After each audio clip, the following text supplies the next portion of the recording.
Halo semua, balik lagi bareng gue Fian Raffe. Dan seperti biasa, di video kali ini gue bakalan lanjutin alur cerita yang sebelumnya pernah gue upload. Dan gak kerasa gue juga udah sampai ke session 25 ya dari kelanjutan Battle Trog The Heaven ini. Tanpa banyak basa-basi lagi, yuk kita langsung check this out aja alur ceritanya.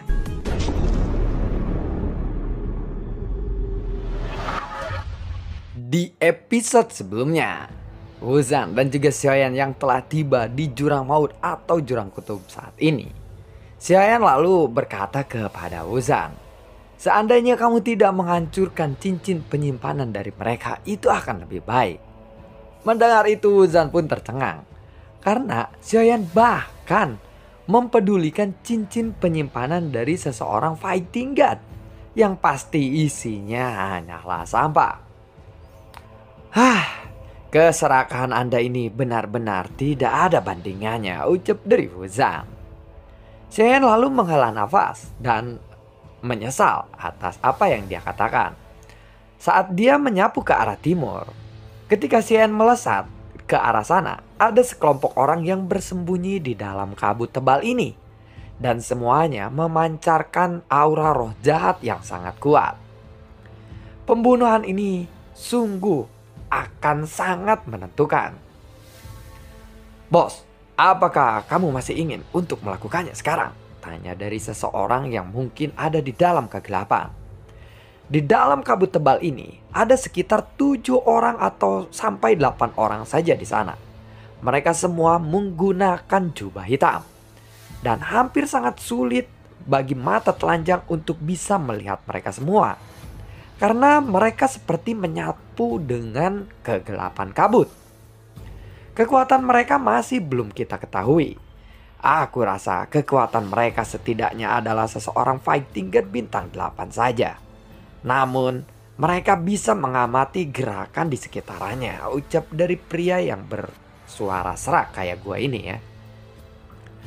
Orang ini bermata biru dan hijau. Sepertinya matanya ini seperti bersinar di dalam kegelapan. Mereka semua lalu mengangguk saat mendengar kata-kata itu. Bagaimanapun, mereka mampu bertahan di jurang kutub ini memang tergantung pada penilaian yang sangat akurat dari pria itu. Kemudian, beberapa sosok mengikuti Xiaoyan di dalam kabut.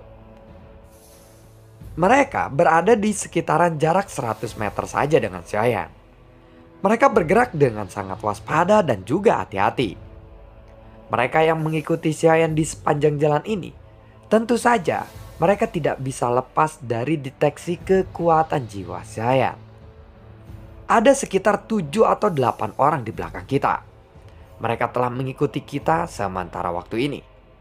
Namun, orang terkuat dari mereka tampaknya berada di kitaran fighting god bintang 8 saja, ucap dari Xiaoyan kepada Wuzan.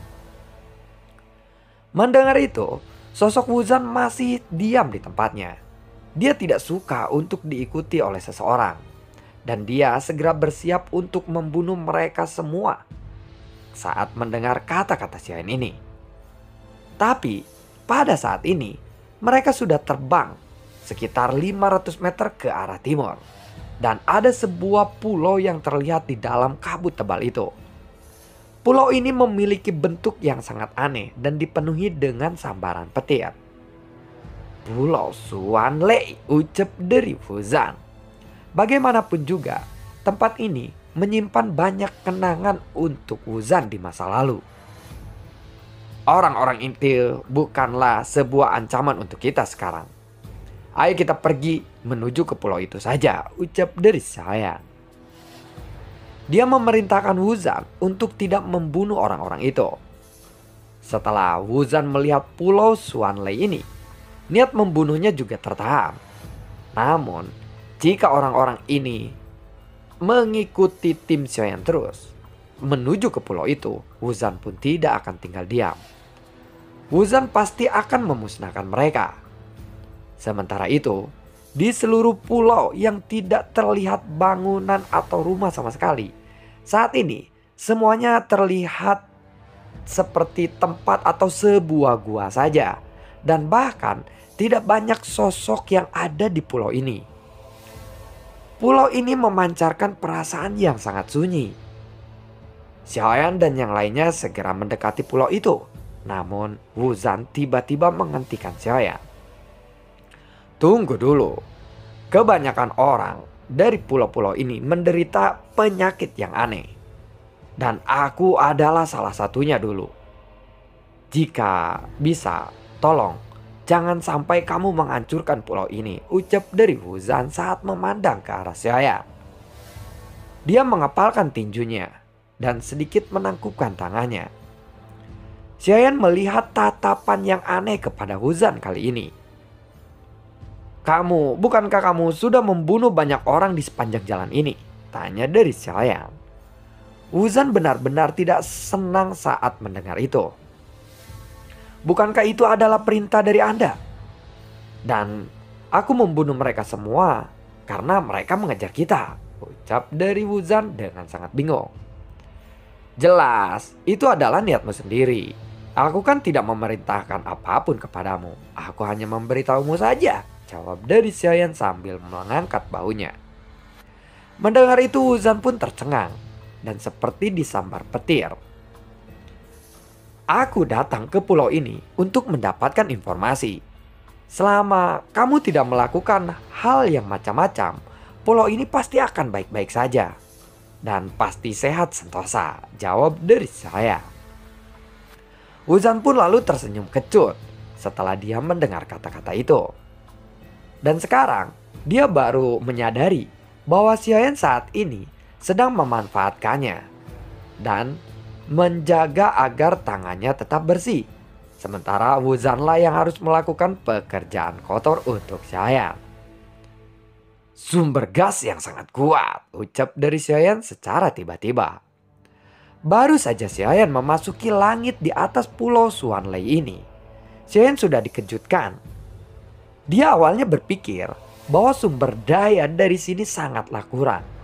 Dia benar-benar tidak menyangka bahwa sumber gas di sini akan sangat kontras dengan pemandangan yang dia lihat di depannya ini.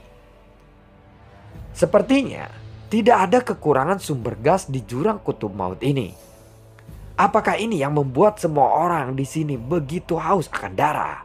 Gumam dari Xiaoyan dengan sangat bingung. Sebelum mendarat, Wuzan menghentikan Xiaoyan lagi. Dia melihat ke arah bawah, di mana ada banyak gua yang berserakan di sana. Dan sepertinya Wuzan memiliki firasat yang buruk saat ini. Aku khawatir tidak ada lagi orang yang bisa hidup di sini, ucap dari Wuzan saat melihat situasinya. Xiaoyan pun semakin bingung ketika mendengar kata-kata itu. Karena baru saja ada orang lain yang terbang di depan mereka. Xiaoyan yakin bahwa itu adalah makhluk hidup. Racun yang melahap jiwa di sini 100 kali lebih kuat. Dan aku khawatir mereka semua telah terinfeksi racun ini. Ayo kita segera pergi saja dari sini, ucap dari Wuzan kepada Xiaoyan. Namun, aku khawatir ini sudah terlambat untuk kita pergi sekarang, jawab dari Xiaoyan. Dan ketika dia menoleh, ada sosok perkasa yang muncul di belakangnya. Dan ada beberapa bintik-bintik. Semua sosok itu tampaknya aneh. Mata mereka tidak terlihat. Mereka bergerak seperti makhluk hidup. Tetapi tubuh mereka merosot seolah-olah mereka tidak memiliki jiwa. Melihat ini, Xiaoyan sedikit mengkerutkan dahinya. Dan Wuzan pun segera berbalik dan melihat ke arah belakang. Sosok-sosok itu meraung keluar dari dalam gua dan mengulurkan telapak tangan mereka. Kalian telah benar-benar datang ke pulau Xuanlei ini. Aku rasa kalian sekarang tidak akan bisa keluar lagi dari sini, ucap dari salah satu sosok dari mereka. Dalam kabut tebal di belakang mereka, ada beberapa sosok yang tergantung di udara. Dan semuanya menatap ke arah Xiaoyan. Namun, Xiaoyan tidak terburu-buru untuk bergerak atau melakukan sesuatu. Dia terlebih dulu melihat penampilan orang-orang di sekitarannya ini. Dan kemudian dia melihat ke arah pulau Xuanlei di bawahnya. Lalu dia pun terpikir sebuah ide. Dong ya, Coba kamu lihat, apakah ada sebuah formasi di pulau ini? Ucap dari Xiaoyan kepada Dongyan. Sementara itu, Wuzan saat ini sedang memegang busur anak panah emasnya. Dan kemudian bulu anak panah dari milik Wuzan ini melesat satu demi satu. Dan sosok yang terkena bulu emas ini langsung meledak menjadi kabut darah. Saat Xiaoyan tidak untuk berniat pergi, Wuzan pun hanya bisa menyerang dan melindungi Xiaoyan saja. Dari sosok-sosok yang mengejar mereka saat ini, Wuzan pun menghalangi sosok-sosok itu agar tidak bisa mengganggu Xiaoyan. Sementara itu, Dongyan masih tetap diam dan dia tidak menuruti perintah Xiaoyan kali ini. Kemudian, Xiaoyan pun langsung menampar kepalanya hingga Dongyan pun membuka matanya untuk melihat pulau ini sambil mengoceh dengan sangat marah. Sepertinya kamu memang sengaja untuk mengganggu waktu istirahatku, ucap dari Dongyan. Lalu Xiaoyan pun menjulurkan jarinya kepada mata Dongyan yang sangat besar itu. Dan dalam sekejap, trut, Xiaoyan pun langsung menusuk kedua mata Dongyan. Aduh, ucap dari Dongyan. Memang sepertinya ada formasi di sini. Namun pulau ini sendirilah yang telah membentuk bagian dari formasi itu. Jadi lebih tepatnya itu bukan sebuah formasi, tetapi ini adalah sebuah altar, ucap dari Dongyan. Altar? Jawab dari Xiaoyan dengan terkejut. Ya, aku benar-benar melihatnya.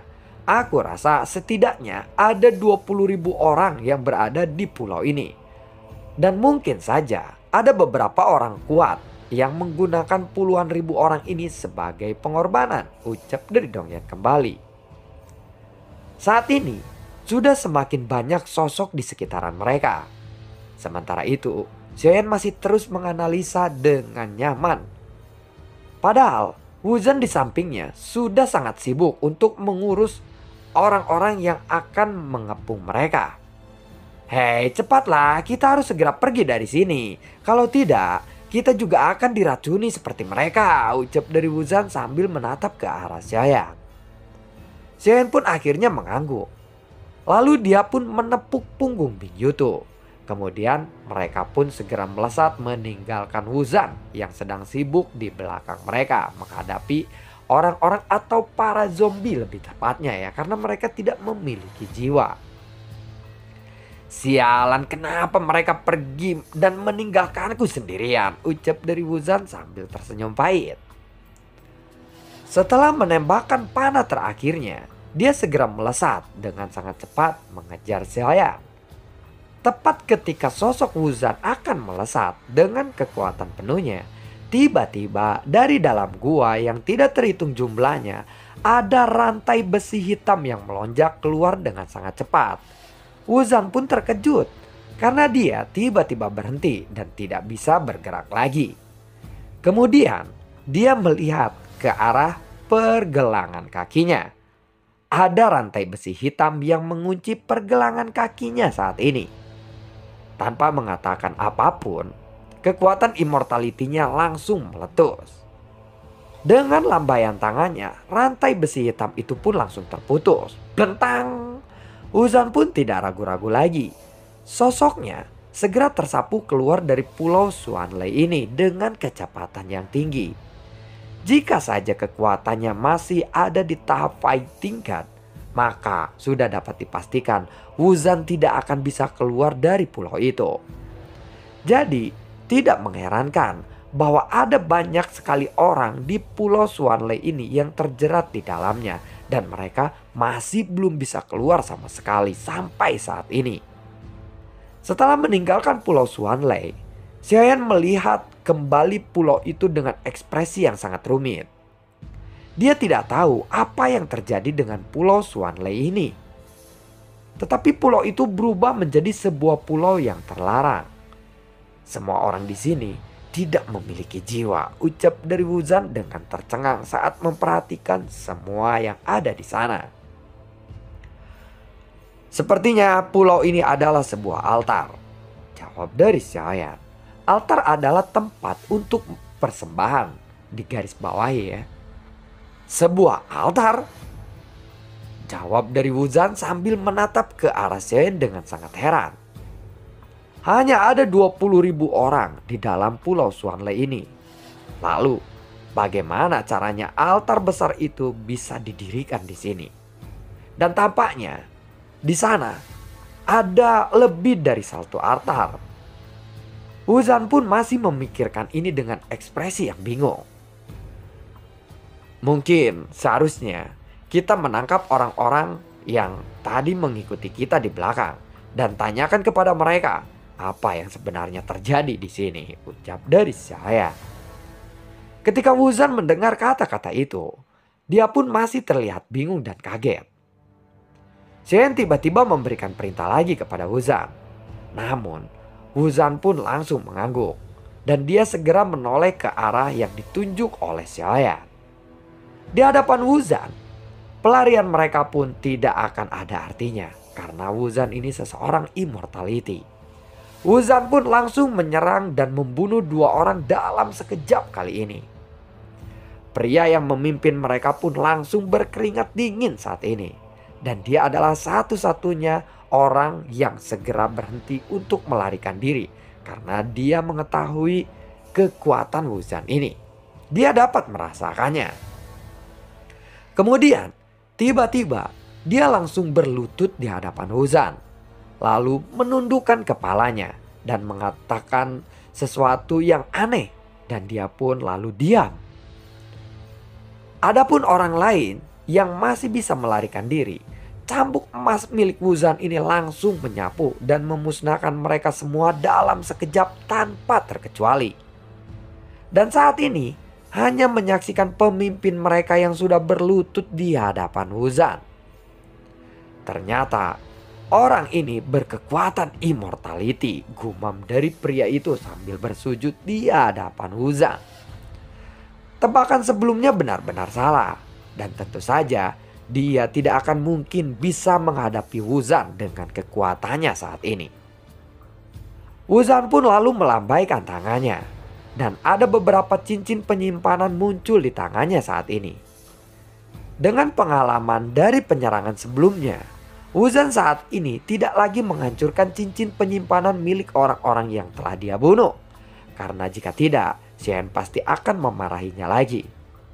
Kemudian, Wuzan pun segera menatap pria itu. Lalu dia mengulurkan tangannya dan menarik pria itu untuk datang ke hadapan Xiaoyan. Siapa yang mengirimmu untuk mengikuti kami? Tanya dari Wuzan dengan suara yang sangat keras. Dan pria itu pun meneteskan keringat dingin di dahinya. Tidak ada orang yang mengirim kami. Dan aku hanyalah seseorang yang selamat dari jurang maut itu saja. Semua orang di sana benar-benar tidak berdaya kali ini, ucap dari pria itu. Apakah ada kekurangan sumber daya dari jurang kutub maut ini? Tanya dari Xiaoyan. Anda tampaknya ingin memasuki jurang kutub maut. Namun aku mau bertanya. Untuk berapa kali Anda telah memasukinya? Di sana memang tidak ada sumber atau kekurangan sumber gas. Dan bahkan bisa dikatakan stoknya sangatlah banyak. Jawab dari pria itu. Lalu, kenapa kamu bilang bahwa kamu tidak berdaya? Tanya dari Xiaoyan lagi. Apakah Anda baru pertama kali memasuki jurang kutub ini? Tanya dari orang itu. Oh, aku tahu, tiba-tiba Wuzan pun berkata. Sepertinya di sana ada roh pemakan jiwa. Kemudian pria itu pun menatap langsung ke arah Wuzan dan menggertakkan giginya. Lalu dia pun mengangguk. Ya benar. Orang itu benar. Setiap orang harus menyerahkan jiwa seseorang fighting god dalam waktu 100 tahun. Jika tidak, maka jiwa orang itulah yang akan dikorbankan. Ucap dari orang itu. Maksudnya, ya kita harus menyetorkan setiap jiwa seseorang fighting god dalam waktu 100 tahun. Dan jika tidak, maka jiwa kita sendirilah yang akan diambil. Oh, krak. Pada saat ini ada suara yang terdengar dari jurang kutub maut. Dan ekspresi Wuzan pun dan pria itu langsung berubah ketika mendengar suara kayak ranting terinjak. "Sebaiknya kita segera pergi dari sini. Mereka telah datang," ucap dari pria itu. Mata pria itu langsung bergetar hebat. Dan ekspresi ketakutan di wajahnya tampak lebih intens lagi daripada melihat Wuzan. Kemudian dia melangkah mundur beberapa langkah. Dan segera menahan auranya. "Tolong jangan memancarkan kekuatan jiwa. Semakin kekuatan jiwa Anda terpancar, maka mereka semakin bisa merasakannya." Xiaoyan pun terkejut. Kemudian dia juga segera menahan kekuatan jiwanya sendiri dan melihat menuju sumber suara itu. Lalu mereka melihat sebuah bayangan hitam yang besar muncul dari kabut tebal itu. Dan ternyata itu adalah seekor kalajengking yang sangat besar. Dan ada teriakan melengking keluar dari mulutnya. Semua terlihat hitam dengan 8 mata di kepalanya. Dan ada 2 pencapit raksasa melambaikan ke arah mereka. Dan tentu saja yang paling mencolok dari tubuhnya adalah ekornya. Namun yang benar-benar membuat tatapan Xiaoyan semakin menyempit adalah ada seseorang yang sedang berdiri di atas kepala kalajengking itu. Xiaoyan terkejut saat melihat sosok itu. "Hantu roh," gumam dari Xiaoyan. Meskipun jaraknya jauh, namun sepasang mata putih tanpa pupil pada sosok di atas kalajengking besar itu masih terlihat oleh Xiaoyan. Kalajengking beracun yang sangat besar ini melayang di atas pulau Xuanlei. Dan sosok di atas kepalanya tersapu dan melayang di atas pulau Xuanlei ini. Lalu ada puluhan ribu orang, semuanya sedang merangkak, berlutut dan membungkuk kepada sosok yang ada di atas kalajengking itu. Begitu dia sedikit membuka mulutnya, jiwa-jiwa yang tidak terhitung jumlahnya menyapu keluar dari pulau Xuanlei itu dan berkumpul ke arahnya. Kemudian dia pun menelan jiwa-jiwa itu. Alis dari sosok itu tiba-tiba sedikit berdenyut, seolah-olah dia merasa jijik dengan sejumlah jiwa yang dia rasakan. Dan wajahnya menunjukkan ekspresi tidak senang saat ini. Dan pada saat yang sama sosok itu pun perlahan menoleh dan tatapannya beralih ke dalam kabut tebal di mana Xiaoyan dan yang lainnya berada. Mata tanpa pupil pada sosok itu lalu menyebabkan tinju Xiaoyan sedikit mengencang. Klan pemakan jiwa ini mungkin tidak berbeda dengan orang-orang dari istana surgawi.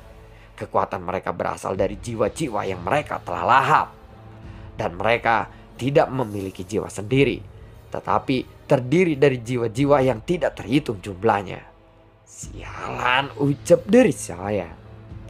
"Tuan, jika aku telah mengorbankan jiwa seseorang fighting god dalam batas waktu tertentu, maka aku pasti akan mati," ucap dari pria itu yang telah ditangkap oleh Xiaoyan saat ini. "Apakah itu masih tidak cukup?